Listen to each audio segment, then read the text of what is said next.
కరుంగలి మాల ఎందుకు ధరిస్తారు అనేది ముందు తెలుసుకోండి. ఏదో నేను వేసుకోగానే ధనవంతుడైపోతాను, కోటీశ్వరుడైపోతాను అని చెప్పేసి వేసుకోకండి. ముందు తెలుసుకోండి అసలు ఎందుకోసం వేసుకుంటారు. చూడండి, కొంతమందికి పని చేసింది, కొంతమందికి పని చేయలేదు. పని చేసిన వాళ్ళకి మాత్రం విపరీతంగా పని చేసింది. ఎలా అంటే చిన్న స్థాయి నుండి చాలా పెద్ద స్థాయికి ఎదిగిన వాళ్ళు కూడా ఉన్నారు ఈ కరుంగలి మాల ధరించడం ద్వారా. ఎవరికైతే ఎక్కువగా నరదృష్టి ఉంటుంది కదా, ఇది వేసుకోగానే నరదృష్టి వెళ్లిపోతుంది, పాజిటివ్ ఎనర్జీ మనలో వస్తుంది. కొంతమందికి నరదృష్టి ఉండదు. వాళ్ళకి ఏంటి అంటే ఇది నిదానంగా పనిచేస్తుంది. అదే విధంగా చిన్న పిల్లల నుండి పెద్ద వాళ్ళ దాకా ఎవరైనా సరే దీన్ని ధరించవచ్చు, అమ్మాయి అబ్బాయి తేడా లేకుండా. ఇంకొకటి, ఇది వేసుకుంటే మీలో మీకే ఏదో తెలియని ధైర్యం వస్తుంది. అదే విధంగా ఏదైనా సరే పని చేస్తున్నారు కానీ కలిసి రావడం లేదు, నేను న్యాయంగా ధర్మంగా చాలా ప్రయత్నిస్తున్నాను కానీ ఫలితమే రావడం లేదు అని అంటే ఇది వేసుకోవడం ద్వారా ఏంటి అని అంటే న్యాయం మీకు దక్కుతుంది.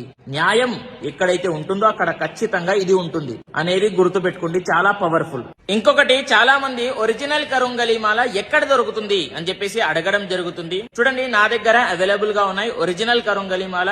ఎవరికైనా సరే కావాలి అని అంటే మీ పూజ ఒరిజినల్ అనేటటువంటి ఇన్స్టాగ్రామ్ పేజ్ లో డైరెక్ట్ గా మెసేజ్ చేయండి, మీకు రిప్లై ఇవ్వడం జరుగుతుంది. లేదు అని అంటే స్క్రీన్ పైన కనిపిస్తున్నటువంటి నంబర్ కి కాంటాక్ట్ కూడా అవ్వవచ్చు అనేది ప్రతి ఒక్కరికి